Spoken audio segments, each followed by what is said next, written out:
উচ্চ সখীগণ রামের কাছে গিয়ে বলতে লাগলো, দাদা দেখেন আপনার সীতা কেমন সতী, আজ মনে হয় তার লঙ্কার রাবণের কথা মনে পড়ে গিয়েছে।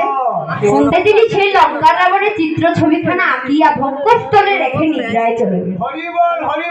তো রাম আরো রাগান্বিত হয়ে গেলেন, অতি সত্তর করে গেলেন ভাই লক্ষ্মণের কাছে, গিয়ে বললো, ভাই তুমি অতি সত্তর করে আমার সীতা দেবীকে বনবাসে দিয়ে আসো।